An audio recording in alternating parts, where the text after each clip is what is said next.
ஓம் விருஷபத்வஜாய வித்மகே குருணிஹஸ்தாய தீமகே தன்னோ குரு பிரசோதயாத். நேயர்கள் எல்லாருக்கும் வணக்கம். இந்த வீடியோவில் நவகிரகங்கள்லேயே முழு சுப கிரகமாக இருக்கக்கூடிய குரு பகவானோட அதிசார பயிற்சி பலன்கள் அப்படிங்கிறது தான் நம்ம பார்க்க போகிறோம். அது என்ன அதிசார பயிற்சி அப்படின்னு நீங்கள் கேட்கலாம்.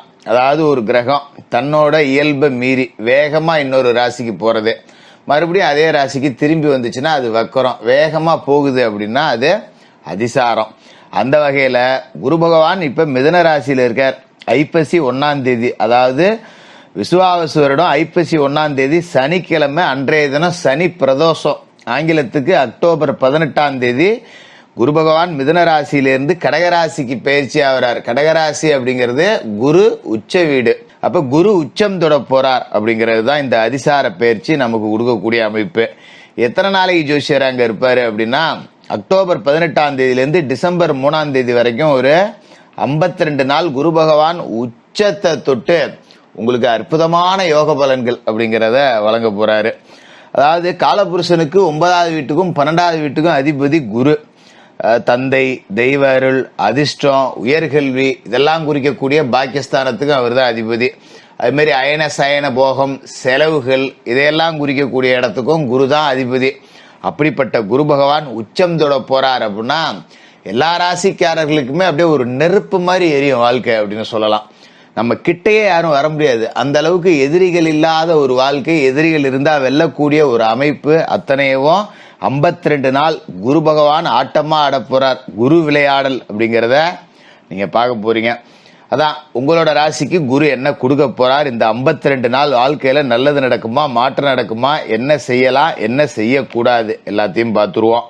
மீனராசி நேயர்களே, உங்களுக்கு இந்த குரு பகவானோட அதிசார பயிற்சி காலம் 52 நாள், அதாவது அக்டோபருக்கு 18 ஐப்பசிக்கு 1ஆம் தேதியிலிருந்து டிசம்பர் 2ஆம் தேதி வரைக்கும் ஒரு 52 நாள் குரு பகவான் அதிசாரமா பயிற்சி ஆகி உங்களோட ராசிக்கு 4வது வீட்டுல இருந்து 5வது வீட்டுக்கு போறாரு. இதை நீங்க வருக வருக வருகன்னு வரவேற்கலாம். ஏன்னா குரு உங்களோட ராசிநாதன், ராசிக்கு 10வது வீட்டுக்கும் அவர் தான் அதிபதி. அப்படிப்பட்டவர் உச்சமடைய போறார். சும்மாலாம் போய் கடகராசியில உட்கார்ல. கடகராசி குருவோட உச்ச வீடு. அப்ப ராசிநாதன் உச்சமடைகிறார், பலம் அடைகிறார் அப்படின்னா அது நம்ம உச்சமடைஞ்ச மாதிரி, நாம பலம் அடைஞ்ச மாதிரி. அதாவது மீனராசி அப்படிங்கிறது பொதுவாகவே ஒரு பயந்த ராசி அப்படின்னு சொல்லலாம். அதாவது பயந்தாங்குழிங்க அப்படின்லாம் அவசியம் கிடையாது. ரொம்ப பயந்த சுபாவம் நீங்க அப்படி இப்படின்னு நான் உங்களை குறைச்சி மதிப்பிடுறேன் அப்படிங்கிறது அர்த்தம் கிடையாது. மீனராசிக்காரர்கள் எதுக்குமே ஒரு அச்ச உணர்வு. நாளைக்கு என்ன வேணும், ஐயோ இன்னைக்கு நாம இதை செஞ்சுக்கலாம், ஆனா நாளைக்கு வருத்தப்பட்டு நிக்கணுமே அப்படின்னு எதிர்காலத்தை பத்தின அச்சம் அப்படிங்கிறது மீனராசிக்காரர்களுக்கு அதிகமா இருக்கும். சாதாரணமா பாத்தீங்கன்னா ஒரு பைக்ல போனா கூட மற்ற ராசிக்காரெல்லாம் 80, 90, 100ன்னு போறான்னா கூட அந்த நிதானம் அப்படிங்கிறது மீன ராசிக்காரர்களுக்கு எப்பவுமே இருக்கும். கேட்டீங்கன்னா நம்ம நல்லா தான்ப்பா போவோம், எவ்தாப்புல எவனாவது கண்ணா புண்ணான்னு வருவான், அந்த நேரத்துல நாம ஸ்டடி பண்றது இல்லையா, மெதுவா போவோம். பெண்ணா போ, 6 மணிக்கு கிளம்புறத 5 மணிக்கு கிளம்பிட்டு போறோம், மொல்ல போயிட்டு போறோம் அப்படிங்கிற மாதிரி ஒரு பொறுப்பு உணர்ச்சி அதிகமிக்க ஒரு ராசிக்காரர்கள். பெருசா ரிஸ்க் எடுக்க தயங்கக்கூடிய ஒரு ராசிக்காரர்கள் அப்படின்னு தான் சொல்லணும். பெரும்பாலும் மீன ராசிக்காரர்கள் பார்த்தீங்கன்னா பெரிய அளவுல முதலீடு அப்படின்லாம் போட்டு தொழில் செய்ய மாட்டாங்க. ஒரு குறுகிய முதலீடு அப்படி இல்லைன்னா வேற யார்கிட்டயே வேலை செஞ்சுக்கிட்டு தான் இருப்பாங்க. இல்லைன்னா அரசு வேலைக்கு போயிட்டோம்னா நமக்கு ஒரு கேரண்டிடா அப்படின்னு அரசாங்க உத்தியோகத்துக்கு போயிருப்பாங்க. அப்படியே போக முடியலனாலும் பிள்ளையோலை எப்படியாவது ஒரு அரசு உத்தியோகத்துல தள்ளி போடணும், பிள்ளையோலை நம்ம பத்திரமா பார்த்துக்கணும் அப்படிங்கிற மாதிரி அதீத பாசக்காரர்களா இருப்பீங்க. ஏன்னா இந்த காலகட்டத்தில் இப்படிப்பட்ட மீனராசிக்காரர்கள் ரொம்ப சித்திரவதைகளை அனுபவிக்கிறீங்க. ஜென்மத்துல சனி, இது ஒன்னே போதும் உங்களை போட்டு அடி அடின்னு அடிக்கிறதுக்கு.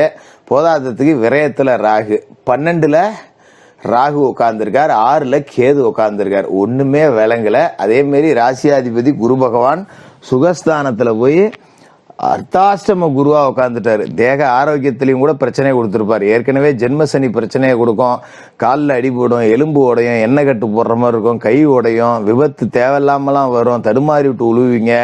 திடீர்னு பார்த்தீங்கன்னா நெஞ்சு வலிக்குதுன்னு போய் எல்லாம் உடனே எக்ஸ்ரே எல்லாம் எடுத்து பார்க்கறது ஒண்ணுமே இருக்காது. ஆனா உயிர் பயம் அதிகம். ஐயோ நம்ம மட்டும்தான் இருக்கோம், நமக்கு ஏதாவது ஆயிடுச்சுன்னா பிள்ளை விட்டியெல்லாம் தெருல நின்று போமே அப்படின்னு சொல்லிட்டு சும்மா உடம்பு கவலை இதெல்லாம் சேர்ந்து ஒரு மன உளைச்சலுக்கு ஆட்பட்டு இருப்பீங்க. அப்படிப்பட்ட நேரத்துல தான் இந்த குரு அதிசார பயிற்சி வருது. சந்தோஷம், கவலைப்படாதீங்க. என்னன்னா இந்த குரு அதிசார பயிற்சி ரொம்ப எப்படி சொல்றது, வேதனையோட உச்சம். அனுபவிச்ச மீன ராசிக்காரர்களுக்கு தான் தெரியும். நானா சொன்னா கூட உங்களுக்கு புரியாது, நீங்களே அதை அனுபவிச்சிருப்பீங்க. ஒரு பாலைவனத்துல மாட்டிக்கிட்டு பச்சை தண்ணிக்கு கூட வழி இல்லை, தப்பிச்சு ஓடலான்னா 4 நாள்ல செத்து போயிடுவோம். நடந்து போனாதான் ஒரு 10 நாளைக்கு நடந்தாது போகலாம், 3 நாளைக்கு நடந்தாது போகலாம் அப்படிங்கிற கணக்கில் இருக்கும். அப்படிப்பட்ட இடத்துல இருக்கிறவங்களுக்கு ஒரு ஹெலிகாப்டரில் ஒருத்தன் தண்ணியை கொடுத்து உங்களை மீட்டுட்டு போனால் எப்படி இருக்கும்? அப்படி ஒரு நேரம் தான் இந்த குரு அதிசார பயிற்சி. 52 நாள் உங்களுக்கு இருக்கு. எதனால சொல்றேன்னா, குரு உங்களோட ராசிக்கு 4வது வீட்டில் இருந்துட்டு சுக கேடுகளையும் ஜென்மசனியால ஏற்பட்ட சுக கேடுகளையும் சேர்த்து தாங்கிட்டு இருந்தீங்க இல்லையா? இப்ப 5ஆம் இடத்துல போய் உச்சமடைகிறார் குரு. அதாவது கெஞ்சினாலும் கிடைக்காத பஞ்சம குருவா போக போறாரு. பூர்வீக சொத்து பாலடைஞ்சு கிடக்கும். பார்க்கும்போதெல்லாம் வைத்தறிச்சலா இருக்கும். இதை எடுத்துக்கிட்ட நம்மளால ஒன்றும் பண்ண முடியலையே, பூர்வீக வீடு இப்படி கிடந்தாலே தத்திரியமாச்சே, இது ஏதாவது பண்ணணுமே, ஏதாவது வித்தாது இல்லாமே அப்படிங்கிற நிலைமை கூட சில பேருக்கு இருந்திருக்கும். அந்த பூர்வீகத்தால அதை எப்படியாவது வித்து புண்ணும், இல்லை இடிச்சு தள்ளி புண்ணும், ஏதாவது ஒரு முடிவு எடுத்துடணும், ஒரு விளக்கு ஏற்றி வச்சிடணும். அதுக்கு இப்படி கிடக்கக்கூடாது, என் தாத்தன் பாட்டன் முப்பாட்டன் வாழ்ந்த வீடு, நாங்கள் வாழ்ந்த வீடு இப்படி கிடக்கே அப்படின்லாம் சில பேருக்கு இருக்கும்.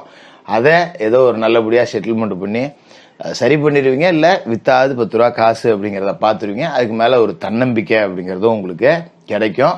உடம்புல இருக்கிற பிரச்சனைகள் நீங்கும். இதுக்கு மேலே எது வந்தாலும் நான் பார்த்துக்குவேன். என்ன பெரிய அடி வாங்கிட்டேன், இதுக்கு மேலே நான் இதை விட பெருசாக பார்க்க போறேன்னா அது கிடையாது. இல்லை, வாழ்க்கையில் பெருசே பார்த்துட்டேன், இதுக்கு மேலே நான் பார்ப்பேன் அப்படின்னு சொல்லிட்டு முடங்கி கிடந்தவங்க கூட அப்படியே துள்ளி ஏந்திரிச்சு வெளில வருவீங்க. அப்படி ஒரு நேரம் அப்படிங்கிறது இந்த காலகட்டத்தில் நிச்சயமா நடக்கும். பயப்படவே வேண்டாம். அந்த 5ஆம் இடத்துல குரு இருக்கும்போது பூர்வீகத்தால பலன், பிள்ளைகளை நினைச்சு நாம பெருமை அடையலாம், பிள்ளைகளுக்கு ஒரு வேலை கிடைக்கும், பிள்ளைகள் நமக்கு மனசுக்கு சந்தோஷத்தை கொடுக்குற மாதிரி நடந்துப்பாங்க.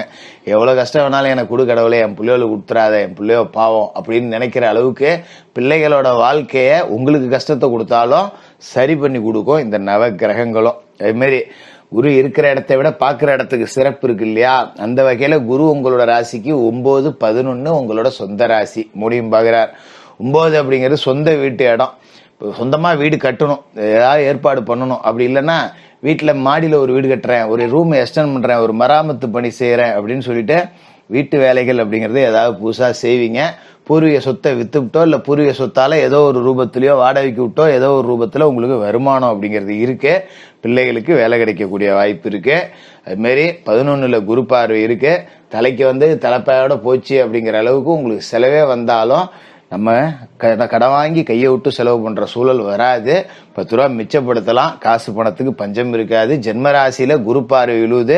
ஜென்ம சனியை குரு பார்த்து புனிதப்படுத்துறார் அப்படிங்கறதால சனியும் இதுக்கு மேல உங்களுக்கு தொந்தரவுகள் கொடுக்க மாட்டாரு. பெரிய கஷ்டத்தை கொடுத்துட்டோம் பாவம், இதுக்கு மேல நன்மைகள் செய்வோம் அப்படின்னு சொல்லிட்டு சனியும் குருவும் சேர்ந்து உங்களுக்கு நன்மைகள் அப்படிங்கறத செய்ய போறாங்க. குருவோட புனித பார்வை ராசியில இருக்கிறதால ராகு கேது சனி அத்தனையாலையும் ஏற்பட்ட தோஷங்கள் எல்லாம் இனிமே நன்மையை கொடுக்கக்கூடிய தோஷமா மாறப்போகுது. இந்த 52 நாள் உங்க வாழ்க்கை உண்மையிலேயே ரொம்ப நல்லா இருக்கும். நல்லவங்க யாரு கெட்டவங்க யாருங்கிறதெல்லாம் நல்லா புரிஞ்சுப்பீங்க. நல்லவர்களை மட்டுமே கூட வச்சுப்பீங்க. வாழ்க்கை ரொம்ப சிறப்பா இருக்கும். பட்ட கஷ்டத்தை மறந்துருங்க. நிச்சயமா பட்ட பாட்டுக்கு பலன் கொடுக்கக்கூடிய 52 நாள் உங்க முன்னாடி வந்திருக்கு. ஏழைபாளைகளுக்கு உங்களால் முடிஞ்சப்ப அன்னதானம் பண்ணுங்க. குலதெய்வ பிரார்த்தனை அப்படிங்கிறத செய்யுங்க. குலதெய்வ கோயிலுக்கு நேர்த்திக் கடன் ஏதாவது நிறைவேற்றாம வச்சிருந்தீங்கன்னா நிறைவேற்றுங்க. நிச்சயமா சிறப்பான எதிர்காலம் காத்துக்கிட்டு இருக்கு. மீனராசிக்காரர்களுக்கு வாழ்த்துக்கள்.